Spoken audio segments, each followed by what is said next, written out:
તાપી જિલ્લાના સોનગઢ ખાતે સ્વદેશી મેળો 2026નો ભવ્ય પ્રારંભ કરવામાં આવ્યો છે। સોનગઢ નગરપાલિકાના રંગ ઉપવન ખાતે રમત અને પ્રવાસન રાજ્યમંત્રી ડોક્ટર જયરામભાઈ ગામિતે સ્વદેશી મેળાને ખુલ્લો મૂકતા જણાવ્યું હતું કે સ્વદેશી મેળો માત્ર એક પ્રદર્શન નથી, પરંતુ આત્મનિર્ભર ભારત તરફનું સશક્ત પગલું છે।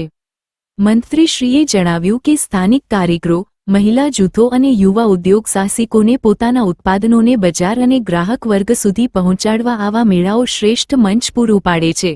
સર્જનથી સમૃદ્ધિ સુધી, આત્મનિર્ભર સખી અને વોકલ ફોર લોકલ જેવી થીમ સાથે યોજાયેલા આ મેળાનો હેતુ સ્થાનિક ઉદ્યોગોને પ્રોત્સાહન આપવાનો છે। રાજ્યમંત્રી ડોક્ટર જયરામભાઈ ગામિતે 30મી વધુ સ્ટોલ્સની મુલાકાત લઈ સ્ટોલ પ્રતિનિધિઓ સાથે સંવાદ સાધ્યો અને વિવિધ સ્વાદિષ્ટ તથા પૌષ્ટિક વાનગીઓનો સ્વાદ માણ્યો। તેમણે સ્થાનિક ઉત્પાદનોના ઉપયોગ અને ખરીદી માટે નાગરિકોને અનુરોધ કર્યો હતો।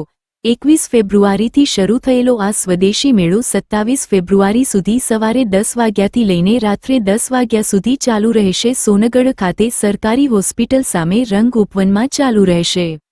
આ પ્રસંગે સોનગઢ નગરપાલિકા પ્રમુખ સારિકાબેન પાટીલ, ચીફ ઓફિસર સહદેવસિંહ વનાર સહિત સ્થાનિક હોદ્દેદારો, સખી મંડળના જૂથો અને મોટી સંખ્યામાં નાગરિકો ઉપસ્થિત રહ્યા હતા। મારું નામ મનીષાબેન બી પાટીલ છે। હું મહાકાળી સખી મંડળની પ્રમુખ છું।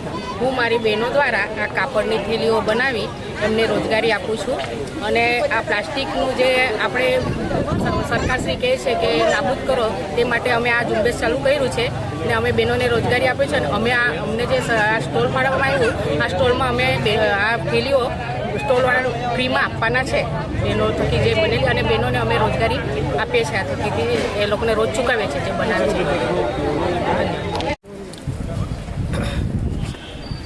આજે તાપી જિલ્લાના સોનગઢ ખાતે શહેરી વિકાસ અને શહેરી ગૃહ નિર્માણ વિભાગ દ્વારા સોનગઢ નગરપાલિકા આયોજિત સ્વદેશી મેળાનું આયોજન કરવામાં આવ્યું। આ મેળામાં જે અમારી તાપી જિલ્લાની અને ખાસ કરીને ગામડાની જે ચીજ વસ્તુઓ એ જે ઉત્પાદન થાય છે, અહીંયા જે બને છે એ જ વસ્તુઓ વેચવા માટે સ્ટોલ મૂકવામાં આવ્યા છે। જે રીતે નરેન્દ્રભાઈ મોદી સાહેબનું સ્વદેશી લોકલ ફોર વોકલનું જે આપણું સૂત્ર છે એને સાકાર કરવા માટે આગામી દિવસોમાં જે ગામમાં કે જે વિસ્તારમાં જે વસ્તુઓ બને છે આપણી લોકલ, તેમાં ખાસ કરીને આપણી સ્વદેશી વસ્તુઓ એ લોકો બધા જ લોકો ઉપયોગ કરે।